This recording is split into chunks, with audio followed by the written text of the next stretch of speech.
अस्सलामुअलैकुम। कैसे हैं आप सब लोग? आई होप आप सब लोग ठीक होंगे, बखैर आफियत से होंगे अपने अपने घरों में। आप सब लोगों का बहुत बहुत वेलकम इन माय चैनल।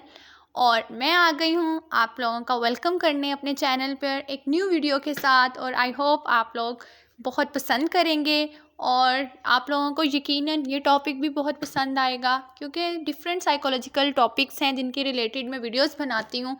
तो आई होप सो आपको इंशाल्लाह ये टॉपिक भी दूसरी वीडियोस की तरह बहुत पसंद आए। तो आज का मेरा टॉपिक है OCD। OCD is abbreviated as obsessive compulsive disorder. ये एक साइकोलॉजिकल डिसऑर्डर है। चीज़ों को एक से दो बार करना एक नॉर्मली थिंग है, हम लाइफ में ये नॉर्मल चीज़ कर लेते हैं। लेकिन जब हम एक ही चीज़ को बार बार करने लगते हैं और हमारी आदत बन जाती है उसी चीज़ को बार बार करना, और वो बार बार उसी चीज़ का ख्याल आता है, तो ये एक हेक्टिक कंडीशन होती है जिसको हम OCD कहते हैं, ऑब्सेसिव कंपल्सिव डिसऑर्डर कहते हैं जिसको। फॉर एग्जांपल, हम लाइट के बटन को बार बार ऑन ऑफ करते हैं। हम कोई भी चीज़ जो है उसको रीअरेंज बार बार करते हैं। हमारा बिस्तरा ज़रा सी सलवट पड़ जाए हम उसको बार बार ठीक करेंगे। हम हाथ बार बार धोएंगे, तो ये OCD की वजह से होता है कि एक चीज़ को बार बार करना।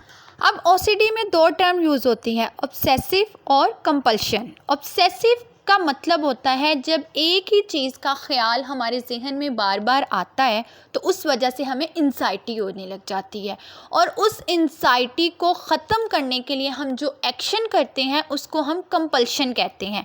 ऑब्सेसिव की वजह से तो चीज़ों का ख्याल हमारे जहन में बार बार आने लग जाता है, जिसकी वजह से हमारी थॉट्स और हमारी एंजाइटी जो है वो क्रिएट होने लग जाती है माइंड में। लेकिन जब हम उसी चीज़ों को कम करने के लिए, अपनी ऑब्सेसिव को कम करने के लिए जब हम कोई एक्शन करते हैं तो उसको हम क्या कहते हैं? कंपल्शन कहते हैं। फॉर एग्ज़ाम्पल, अब हमारे जहन में ख्याल आया है कि मेरे हाथों में जर्म्स हैं, ये ऑब्सेशन है, और कंपल्शन हम इसके लिए क्या करते हैं? हम अपना हाथ धोने लग जाते हैं, और एक बार नहीं, दो बार नहीं, बल्कि बार बार हम ये चीज़ रिपीट करेंगे। फिर हमारे जहन में ऑब्सेशन आ जाता है कि हम अनसेव हैं, तो हम क्या करेंगे? हम अपना लॉक डोर का बार बार देखेंगे। एक बार तो चलो नॉर्मली होता है, दूसरी बार भी इंसान कर लेता है, लेकिन बार बार करना ये एक साइकोलॉजिकल इशू है ना, बन जाता है, जिसको हम OCD कहते हैं। अब 3% जो पॉपुलेशन है इंसानों में, वो जिसमें चाहे मर्द हो या चाहे औरत हो, उसमें OCD पाया जाता है। OCD में ये चाइल्डहुड से स्टार्ट हो जाता है। इसके सिम्टम्स जो होते हैं वो चाइल्डहुड से नज़र आने स्टार्ट हो जाते हैं, और एक इंसान में ऐसी एक ना, मतलब कह लें कि उसमें एंजाइटी क्रिएट होने लग जाती होती है चीज़ों को बार बार सोचने में, कि वो कहेगा कि जैसे दरवाज़े के बाहर कोई खड़ा है मुझे मारने के लिए, मुझे वो मार देगा, तो वो दरवाज़े को बार बार देखेगा, उसको लॉक करेगा, फिर अनलॉक करेगा, फिर उसको लॉक लगाएगा।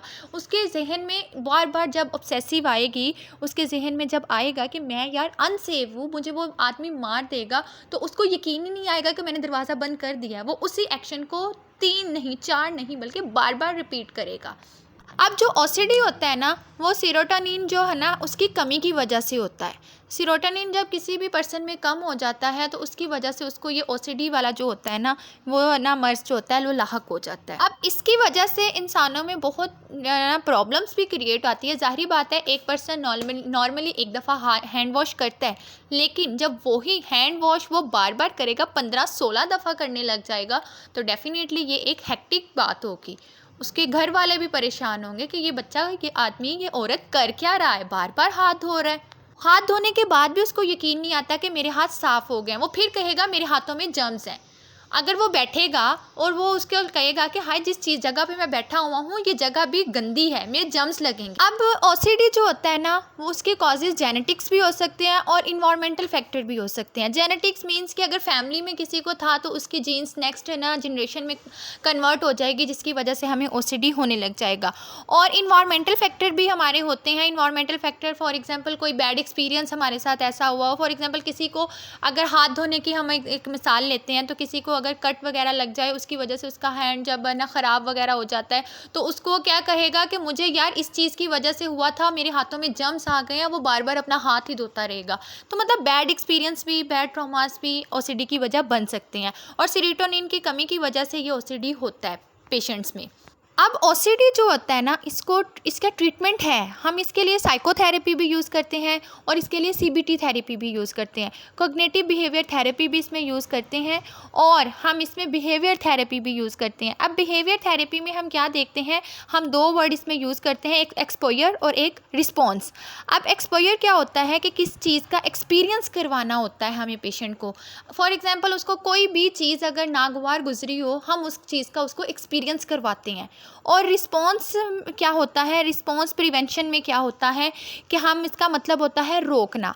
फॉर एग्जांपल एक आदमी है, अगर वो कहता है कि मेरे हाथ गंदे हो गए हैं, किसी चीज़ को छूने से वो कहता है कि मेरे हाथ गंदे होते हैं, तो साइकोलॉजिस्ट क्या करते हैं, हम क्या करेंगे, हम उस आदमी का वहम दूर करने के लिए उस चीज़ को छूने के लिए उसको कहेंगे कि इसको टच करे।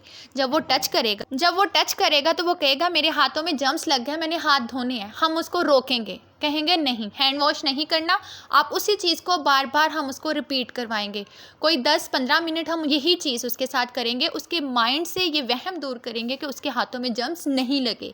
इसी तरह हम डिफरेंट टेक्निक्स यूज़ करते हैं और ये थ्योरीज बहुत स्टेप बाय स्टेप होती है। मैंने आपको जस्ट एक ना इसकी एग्जांपल दी है कि हम ये चीज़ें हैं ना इसके लिए यूज़ करते हैं और इस थ्योरीज़ को psychologist step by step use. और मेडिकेशन से भी ओसीडी को है ना दूर किया जाता है, बिकॉज इसके लिए थेरेपीज़ के ज़रिए भी दूर किया जाता है, क्योंकि ये सेरोटोनिन की कमी की वजह से होता है, तो इसीलिए मेडिकेशन भी यूज़ होती है। तो इस तरह की मज़ीद वीडियोस देखने के लिए मेरे चैनल के साथ जुड़े रहिएगा। प्लीज़ लाइक, शेयर और कमेंट ज़रूर कीजिएगा और सब्सक्राइब भी कर दीजिएगा। मिलते हैं न्यू वीडियो के साथ। अल्लाह हाफिज़। अपना बहुत बहुत ख्याल रखिएगा, दुआओं में याद रखिएगा। ओके, अल्लाह हाफिज़। Stay tune with me.